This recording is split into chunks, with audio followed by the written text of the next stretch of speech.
Alors, nous méditons cet après-midi sur le 20e chapitre du livre de l'Exode, le deuxième livre de la Bible. Nous continuons notre survol de la Bible. Alors, nous n'allons pas lire ce chapitre et nous ne l'avons pas lu préalablement pour la simple et bonne raison que nous le lisons régulièrement, que ce soit à l'église, notamment lors des saisons de communion. Même nous avons eu l'occasion de le lire assez récemment lors de nos réunions de prière, puisque nous méditions sur les questions du catéchisme qui ont trait à la loi de Dieu. Exode 20, c'est donc le chapitre où Dieu, après avoir tiré le peuple de l'esclavage en Égypte, le conduit au mont Sinaï pour lui donner sa loi.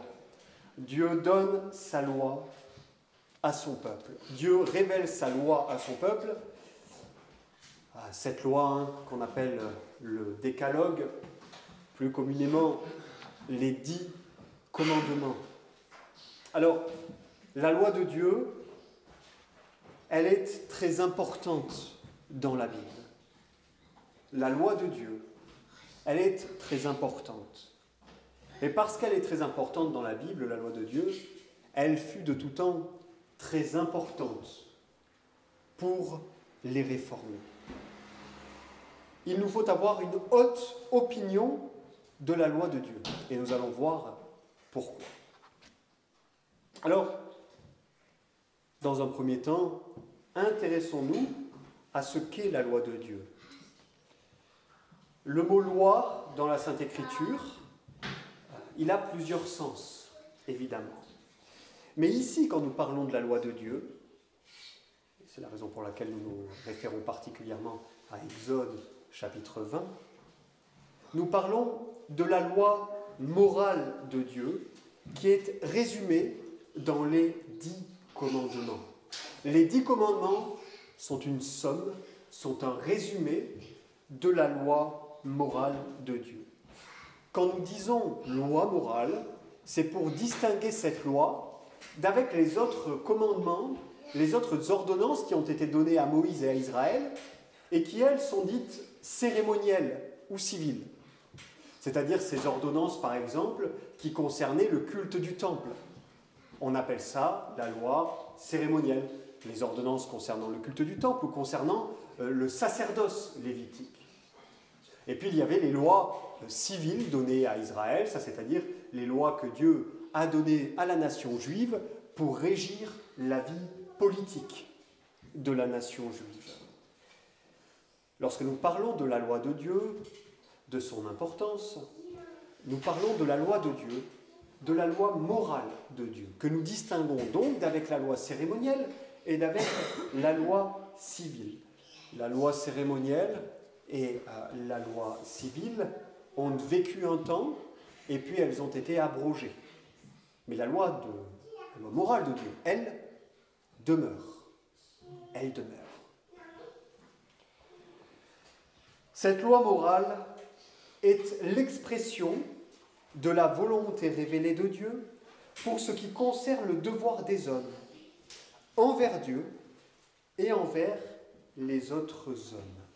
Je répète, la loi morale de Dieu, c'est l'expression de la volonté de Dieu, sa volonté révélée, pour ce qui concerne le devoir des hommes envers Dieu et envers les autres hommes.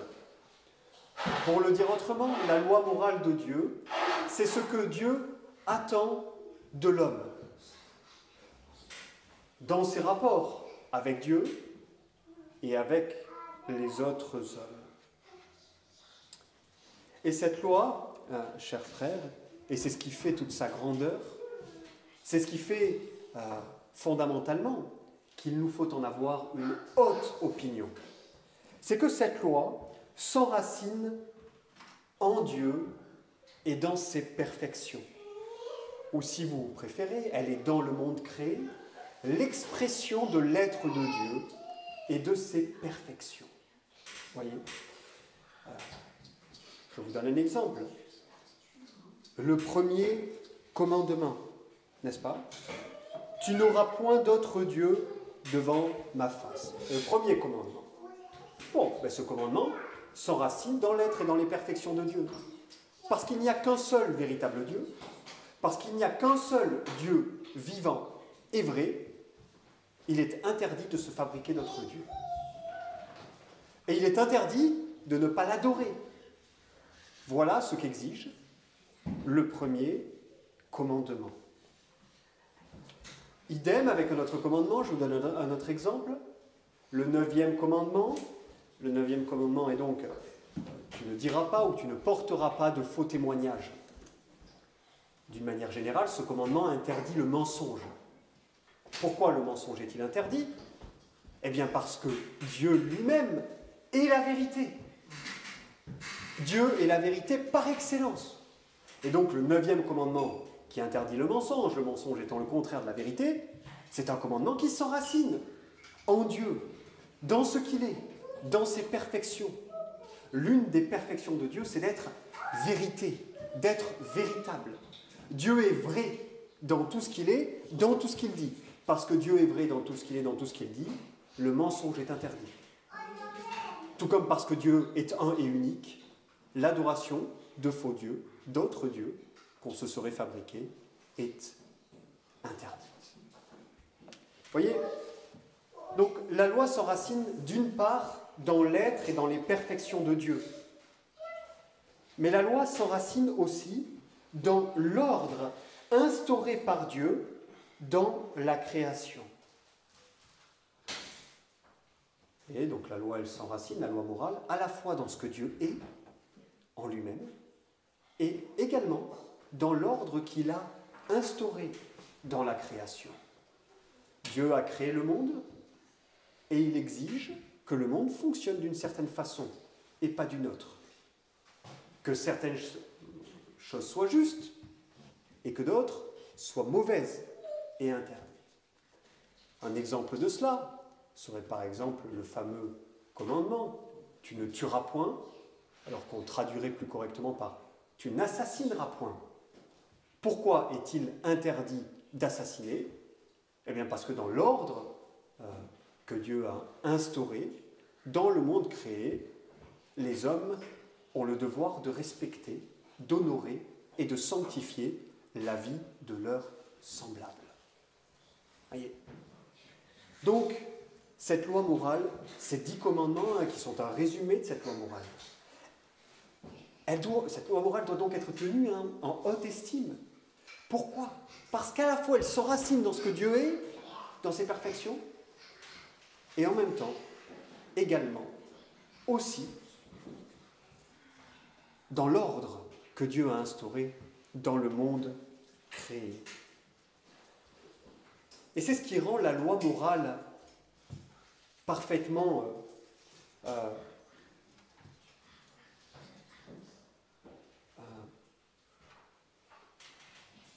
dira-t-on, inégalable. C'est parce que la loi morale s'enracine en Dieu et dans ses perfections, et dans l'ordre que Dieu a instauré dans le monde créé, qu'elle est de fait perpétuelle et universelle. Dieu avait donné à Moïse des lois cérémonielles et des lois civiles. Ces lois ont été abrogées. Alors, pour ce qui est de l'équité générale, c'est-à-dire de l'élément moral qui se trouve dans les lois civiles, évidemment, lui, il perdure parce qu'il n'est qu'une expression de la loi morale. Mais la loi cérémonielle et les lois civiles, dans ce qu'elles avaient de circonstanciel, ont été abrogées. Ces ordonnances, données par Dieu à Moïse pour le peuple juif, elles ont été abrogées. Aujourd'hui, il n'y a plus de temple, plus de sacrifices, plus de sacrificateurs. Cela ne pourra jamais se produire avec la loi morale, avec les 10 commandements. Il n'y a jamais eu un moment où cette loi n'était pas en vigueur dans l'histoire de l'humanité, et il n'y aura jamais un seul moment où elle ne sera plus en vigueur. Elle est perpétuelle, elle est pour toujours, elle oblige à toujours. Mais non seulement elle est perpétuelle, mais elle est aussi universelle. Les lois cérémonielles et les lois civiles n'étaient que pour Israël. La loi morale oblige à l'obéissance tous les hommes peu importe leur nation, peu importe leur origine, peu importe leur ethnie. Tous les hommes doivent pour toujours obéir à toute la loi. Et le Christ, dans l'Évangile, loin de l'abolir, en a considérablement souligné l'importance et même renforcé l'obligation. Vous connaissez ce texte, hein? Matthieu chapitre 5, versets 17 et 18. « Ne pensez pas que je sois venu abolir la loi ou les prophètes. Je ne suis pas venu abolir, mais accomplir. Car amen, je vous le dis, jusqu'à ce que le ciel et la terre passent, il ne passera pas de la loi un seul iota ni un seul trait de lettre, que toute chose ne soit accomplie. » Et par la suite, il enseigne que celui qui aura violé le plus petit commandement et enseigné aux hommes à faire de même, il sera appelé le plus petit dans le royaume des cieux.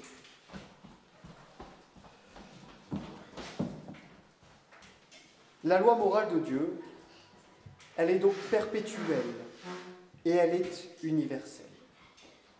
Cette loi, elle avait été écrite par Dieu dans le cœur de l'être humain, dans le cœur de nos premiers parents, Adam et Ève, au moment de leur création.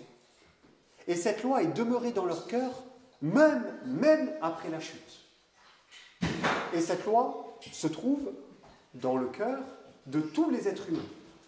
Alors, elle s'y trouve quelque peu voilée, viciée et corrompue par le péché qui est en l'homme, mais elle s'y trouve quand même. Et c'est ce que Paul nous rappelle, n'est-ce pas, en Romains chapitre 2, que même les païens, qui n'ont pas eu part à la révélation de Moïse, eux-mêmes ont connaissance de la loi. Et de certains de ces commandements. Aussi, nous apprend la Sainte Écriture, non seulement la loi est perpétuelle et universelle, mais elle est aussi spirituelle, en ce sens qu'elle s'étend à toutes les parties et à toutes les facultés de l'homme. C'est tout le propos de Jésus dans le Sermon sur la montagne, où il condamne une observation seulement extérieure de la loi, en disant, voilà, bon, effectivement, la loi interdit de commettre l'adultère, mais celui qui, même sans passer à l'acte, convoite une autre femme, dit le Christ, il a déjà commis l'adultère dans son cœur. Idem pour celui qui ne tue pas formellement son prochain, qui ne l'assassine pas, mais qui entretient à son encontre toutes sortes de mauvais desseins et toutes sortes de mauvaises pensées. Donc, la loi s'étend à toutes les parties et facultés de l'âme humaine, de l'âme et du corps humain, d'ailleurs. Il faut, ce que Dieu attend de l'homme, c'est une conformité absolue dans sa raison, dans sa volonté, dans ses affections, dans son imagination, que sais-je encore, dans toutes les facultés dont Dieu a revêtu l'être humain. Il faut pleine conformité à cette loi. Voilà ce que Dieu attend de l'homme. Cette loi, elle oblige naturellement tous les hommes à l'obéissance. Qu'est-ce que ça veut dire ? Ça veut dire que le simple fait que les hommes soient des créatures de Dieu, ils sont, par ce simple lien, par cette simple relation, obligés d'obéir à la loi de Dieu, et ils n'ont aucun droit de transgresser aucun de ses commandements. Je répète, c'est important, parce qu'après on va parler des deux autres relations qui se superposent à cette relation naturelle vis-à-vis de la loi. Naturellement, tous les hommes sont tenus dans l'obligation d'obéir à la loi, par le simple fait qu'ils sont des créatures de Dieu. Qu'en tant que créatures, ils n'ont pas la liberté de décider eux-mêmes de ce qui est bien ou de ce qui est mal. Ils se doivent de recevoir de leur Créateur la règle du droit, de la vertu, de la justice, du péché, du mal et de l'erreur. Mais outre donc cette relation naturelle avec la loi, il est possible d'avoir deux autres relations avec la loi de Dieu. Et de votre relation avec la loi de Dieu dépend votre éternité future. De votre relation avec la loi de Dieu dépend votre éternité future. Première relation qu'on peut avoir, en plus de cette relation naturelle avec la loi. La loi comme alliance des œuvres. Être lié à la loi comme alliance des œuvres. Alors on a vu, il y a quelques semaines de cela, lorsque nous avons commencé notre survol de la Bible, ce qu'était l'alliance des œuvres. C'est cette alliance que Dieu a faite au commencement avec Adam. Dieu a conclu un marché avec Adam. Il lui a dit, voilà Adam, si pendant un laps de temps particulier, tu obéis à ma loi, sans faillir en rien, alors tu gagneras la vie éternelle pour toi et pour tous tes descendants.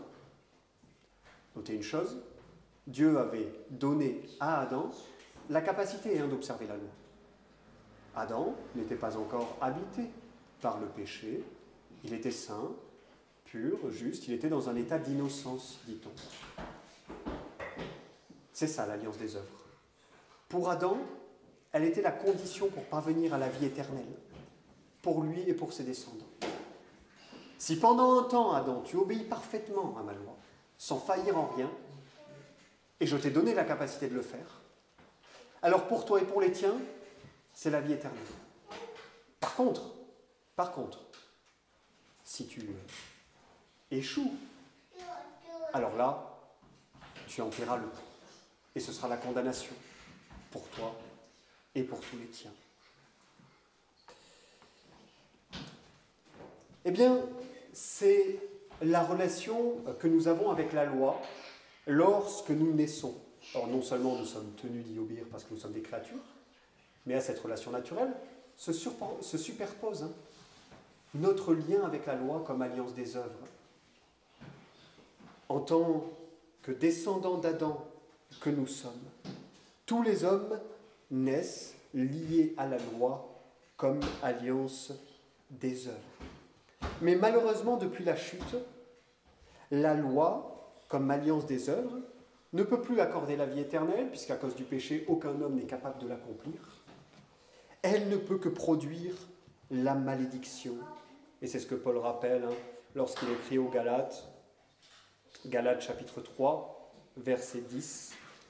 « Car tous ceux qui sont des œuvres de la loi sont sous la malédiction, car il est écrit « Maudit quiconque ne persévère pas dans toutes les choses écrites dans le livre de la loi pour les pratiquer. » Aucun homme n'obéit à la loi parfaitement. Aucun homme ne pratique tous les commandements de la loi, parce que tous les hommes sont des pécheurs, que le propre du péché, c'est la transgression de la loi. Donc la loi comme alliance des œuvres, tout ce qu'elle peut nous apporter aujourd'hui, c'est la malédiction et, in fine, la damnation. Paul nous parle de notre relation à la loi comme alliance des œuvres dans un texte que l'on peut lire, si vous voulez, dans l'Épître aux Romains, chapitre 7, versets 1 à 6, et il en parle comme d'un mariage. L'homme est marié à la loi, pour ainsi dire, comme alliance des œuvres. Romains 7, versets 1 à 6. Ou bien, ignorez-vous, frères, car je parle à ceux qui connaissent la loi, que la loi a domination sur l'homme aussi longtemps qu'il est vivant. Car la femme qui est sous la puissance d'un mari est liée par la loi à son mari vivant. Mais si le mari meurt, elle est dégagée de la loi du mari. Ainsi donc, le mari étant vivant, elle est déclarée adultère si elle passe à un autre mari. Mais si le mari meurt, elle est libre à l'égard de la loi, en sorte qu'elle n'est pas adultère en passant à un autre mari. C'est ainsi, mes frères, que vous aussi, vous avez été mis à mort par la loi au moyen du corps de Christ, pour que vous soyez à un autre, à celui qui est ressuscité d'entre les morts, afin que nous portions des fruits pour Dieu. Car lorsque nous étions dans la chair, les passions des péchés occasionnés par la loi agissaient dans nos membres de manière à porter des fruits pour la mort. Mais maintenant, nous avons été dégagés de la loi, étant morts à celle par laquelle nous étions retenus, en sorte que nous sommes esclaves en nouveauté d'esprit, et non par une lettre vieillie.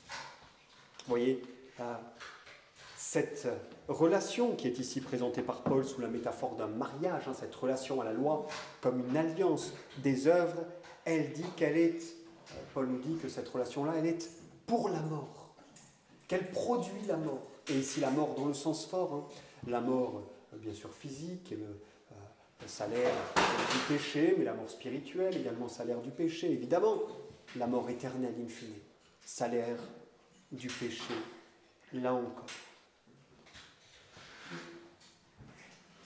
Si nous mourons sous la loi comme alliance des œuvres, nous sommes perdus. Parce que la loi, comme alliance des œuvres, ne produit que la mort et la malédiction. Et c'est là le lien naturel de tout être humain, lorsqu'il vient au monde.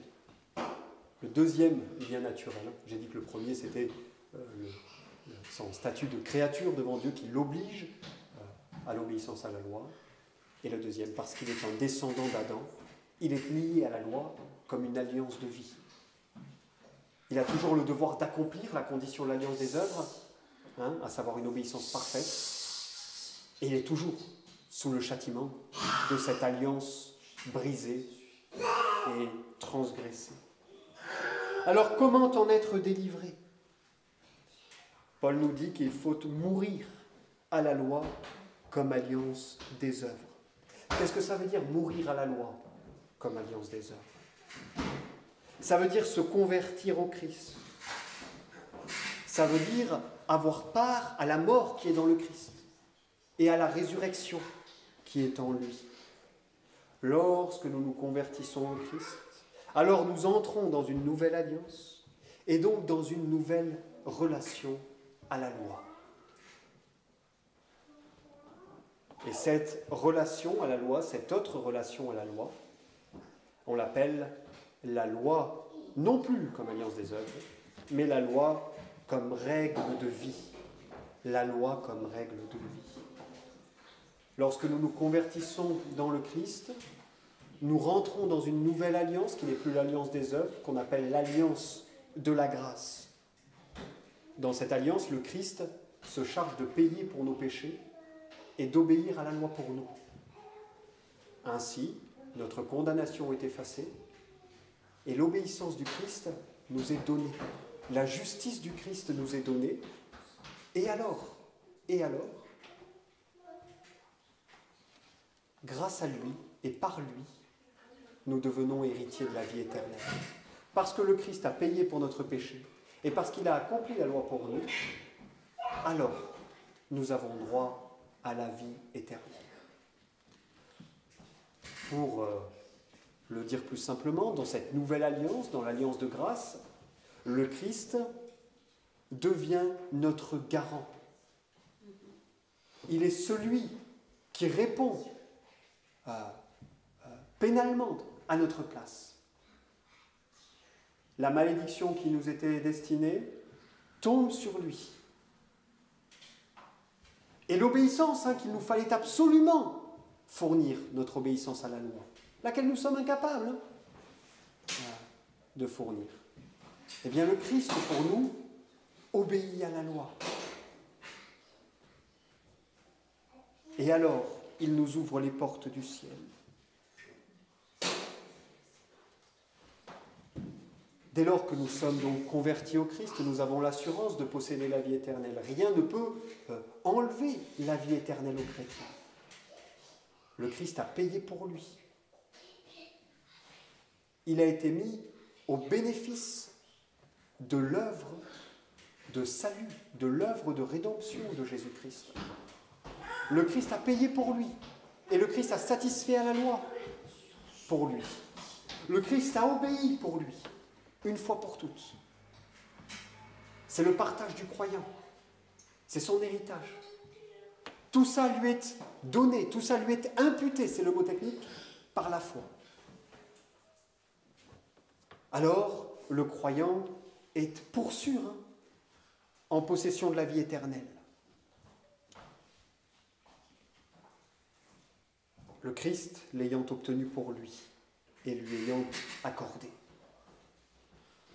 Mais néanmoins, la loi ne disparaît pas à ce moment-là. La loi a encore un rôle à jouer. Elle ne va plus servir à nous faire gagner la vie éternelle. Non, la vie éternelle, le Christ l'a gagnée pour nous. Il nous la donne gratuitement, par la grâce, si nous avons la foi en lui. La loi ne devient plus le moyen pour obtenir la vie éternelle.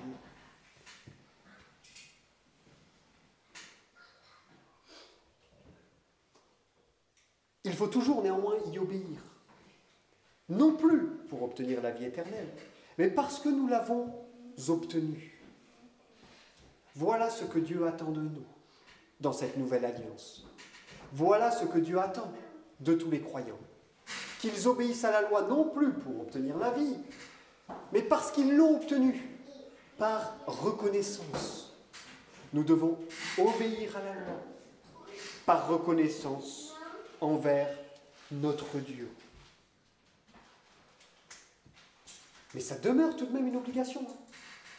Il y a toujours l'obligation naturelle de notre statut de créature qui nous oblige à l'obéissance à la loi, mais il y a en plus maintenant notre devoir d'y obéir comme reconnaissance envers Dieu parce qu'il nous a accordé la vie éternelle.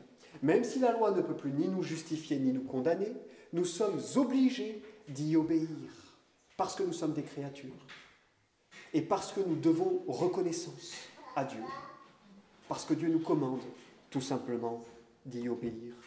Dans cette nouvelle alliance, Dieu nous commande d'obéir par reconnaissance, pour montrer notre reconnaissance à sa loi. Et donc nous sommes sous la loi non plus comme alliance des œuvres, mais sous la loi comme règle de la vie. Nous sommes sous la loi comme règle de la vie. C'est à la loi que nous devons tâcher de nous conformer. Et plus un croyant se conforme à la loi, plus il cherche à obéir à la loi, plus il cherche à accomplir la loi, plus il est semblable au Christ. La conformité au Christ dans notre vie, elle est proportionnelle à notre conformité à la loi.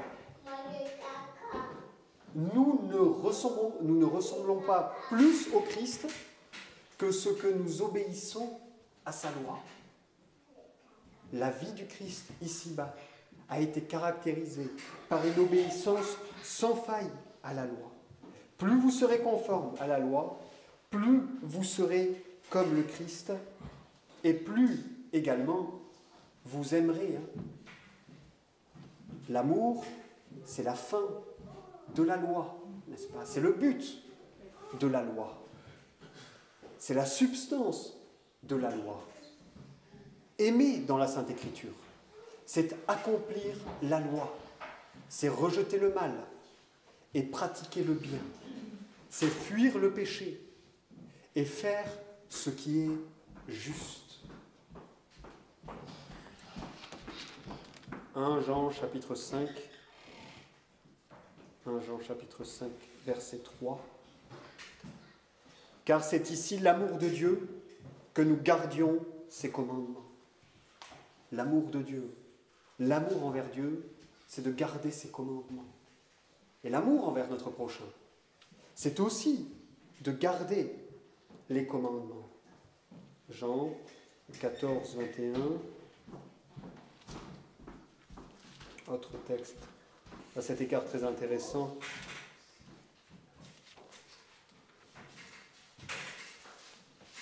Celui qui a mes commandements et les garde, c'est celui-là qui m'aime. Or, celui qui m'aime sera aimé de mon Père, et moi je l'aimerai, et je me manifesterai à lui. Vous voyez, les gens aujourd'hui, dans le monde, dans nos sociétés, n'ont que ce mot-là à la bouche, d'amour, et l'amour. Et parfois même on les entend citer, ce que disait le Christ, aimez-vous les uns les autres, ce que dit la loi, tu aimeras ton prochain comme toi-même, etc. Mais sans savoir que l'amour, dans la Sainte Écriture, c'est l'obéissance à la loi, c'est faire ce qui est juste, et c'est rejeter le mal. Faire le mal, ce n'est jamais l'amour. C'est toujours le vice, le péché, C'est le contraire de ce qui est juste, bien et vertueux. L'amour, c'est l'obéissance à la loi. Nous aimons au degré auquel nous obéissons, ni plus ni moins. Nous aimons en proportion de notre obéissance. Alors, évidemment, c'est difficile pour nous qui sommes encore habités par le péché de nous conformer à la loi. C'est une lutte, un combat, évidemment.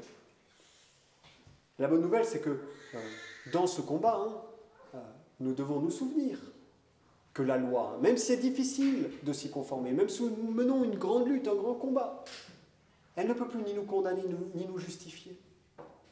Nous sommes justifiés par le Christ. Et la vie éternelle nous appartient. Peu importe notre degré, actuel ou futur d'ailleurs, de conformité concrète à la loi de Dieu. Deuxièmement, il nous faut faire preuve de discipline.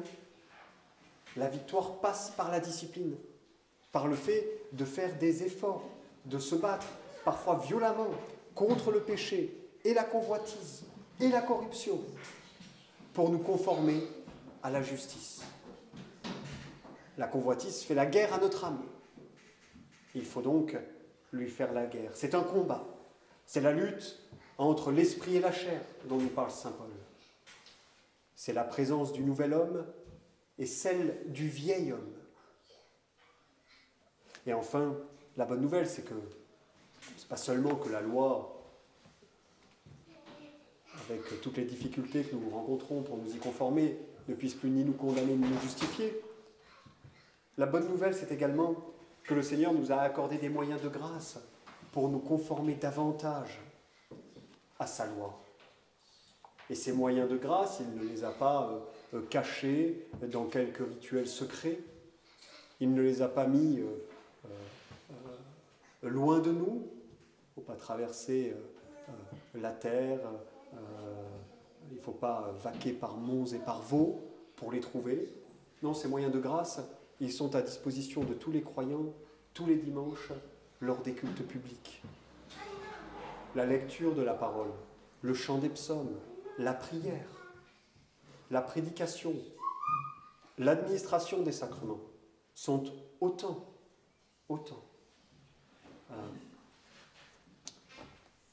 de moyens de grâce que le Seigneur met à la disposition de tous. Et ces moyens de grâce, soyez-en sûrs, ils sont efficaces pour nous faire progresser dans notre marche chrétienne, dans notre sainteté. Et si bien souvent nous ne voyons pas de progrès, ou bien souvent nous sommes conduits à douter de leur efficacité, c'est précisément parce que nous n'en faisons pas un usage correct. Et que petit à petit nous nous sommes habitués à venir un dimanche après dimanche, à écouter en papillonnant la lecture de la parole, en ayant les idées qui vagabondent, en pensant un peu à autre chose, en faisant la même chose au moment des prières, en faisant la même chose au moment des chants, en faisant la même chose au moment de la prédication. Toutes les personnes qui...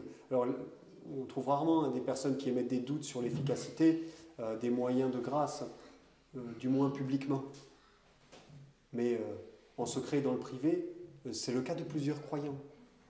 La réalité, le problème ne se trouve pas dans les moyens de grâce. Le problème se trouve dans la façon dont nous venons adorer. Dans l'attention que nous prêtons à la parole de Dieu. Dans l'énergie que nous mettons. Parce que c'est... Il ne faut pas penser que venir au culte, c'est quelque chose que l'on peut faire sans être très actif. C'est très exigeant que de s'asseoir, que d'écouter avec attention, que de suivre. C'est dur et c'est exigeant et c'est l'effort que Dieu requiert de chacun des fidèles. Mais si nous ne faisons pas cet effort-là, les moyens de grâce ne peuvent pas être pour nous moyen de bénédiction. Comment la prédication de la parole va vous édifier si vous n'écoutez pas la prédication de la parole? Comment la lecture va vous édifier si quand on lit, vous n'écoutez pas? Comment la prière ou chant vont édifier si au moment de prier, vous pensez à autre chose? Et pareil au moment de chanter. Ça, ce sont des choses que les autres ne voient pas. Hein.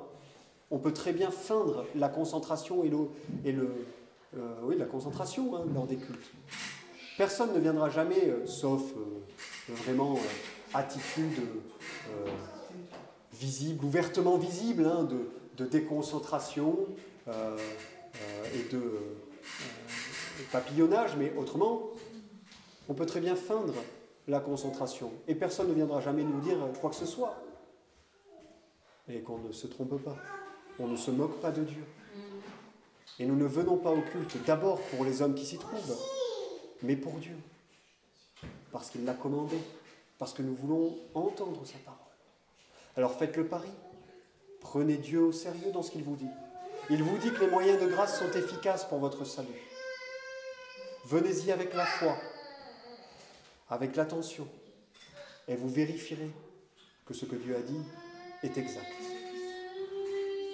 Parce que tout ce que dit Dieu est vrai. Alors si nous sommes encore sous la loi comme alliance des œuvres, eh bien il nous faut nous dépêcher de fuir au Christ, de courir au Christ et de nous réfugier en lui, pour que notre relation avec la loi devienne une relation de règles de vie et non plus d'alliance des œuvres. Parce que l'alliance des œuvres produira la colère et la malédiction. Là où celui qui est dans une relation de règles de vie avec la loi, la vie éternelle lui est garantie. Il la possède déjà. C'est un avenir bienheureux pour lui, malgré les souffrances et les difficultés du combat qu'il rencontre pour être conforme à cette loi. Son avenir sera glorieux. Donc finalement, vous voyez, la loi nous rappelle et la loi nous ramène au Christ. Fuir au Christ, c'est fuir de la loi comme alliance des œuvres. La loi vous appelle à fuir au Christ, à trouver le Christ et l'Évangile, pour échapper à la colère qui s'en vient sur le monde. Que le Seigneur nous accorde sa grâce.